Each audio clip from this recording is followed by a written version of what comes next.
excited for you. You have started the process. We have connected, and you're like, what do we do now? What do we do? Okay, so what we do is you and I, we sit down and we itemize what I'm going to do for you. That was when we signed the buyer brokerage agreement.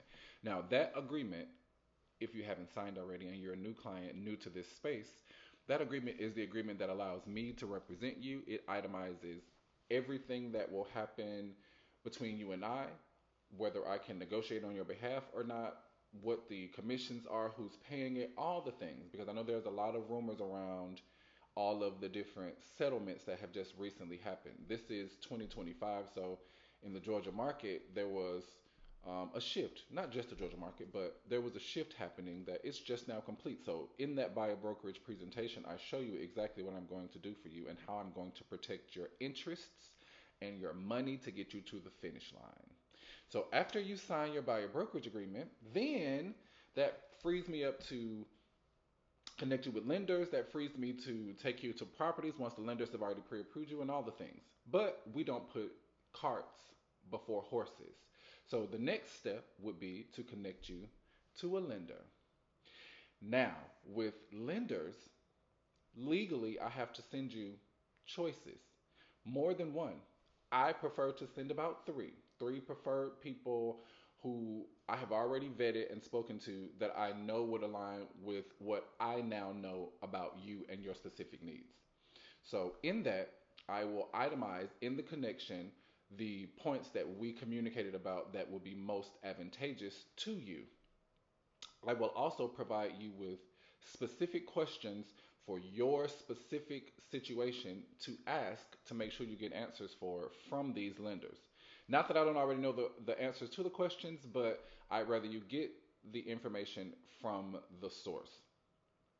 Then, once I connect you with the lender and you decide who your lender is, one of the key components to make sure that your pre-approval comes through in a timely fashion so that we can get you to your house and get you to your goals, even if you have a short time frame to move, the key component is compliance.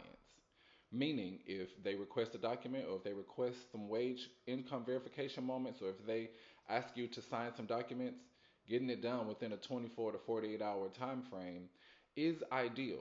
For me, I'd call you right after I speak to your lender because me and your lender that you chose will be best friends throughout the whole transaction. I'll be communicating with them when we go see houses. I'll be communicating with them about interest rates and approval rates and FHA appraisals. If you're going FHA, it'll be a lot of communication between them and I. So I will then follow up with you as to which lender you went with.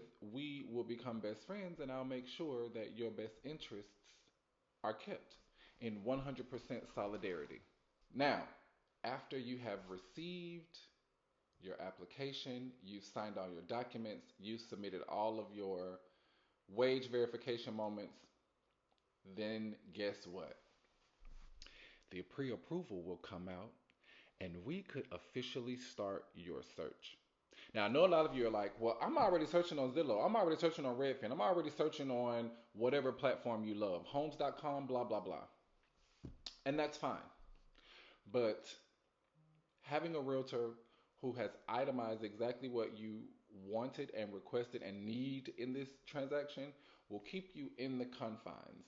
Because one thing that happens with a lot of buyers is they go out and they see a lot of different things before they are pre-approved, and it can skew how you show up when it comes to your actual buying power. So I personally discourage people from looking at properties prior to pre-approval because you don't want to set the expectations so high and then get numbers that may or may not reach that number and be let down and be disappointed in every property.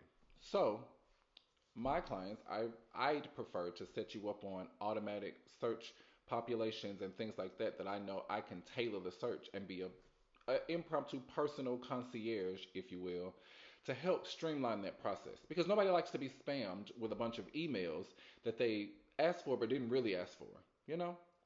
Now, I hope that this is a little bit enlightening about some of the process. It's only one part of the step. To continue in this process, the next video, will be on your screen. You just click it. If not, follow my YouTube page.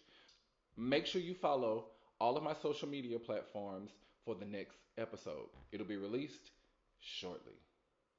Follow all platforms for the next episode because what we're talking about next, what's next on the list of things to do is after we've already connected over what to get is doing buyer tours.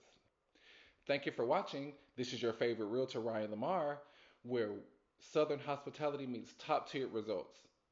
The next video of this series is buyer tours. Stay tuned. More is to come.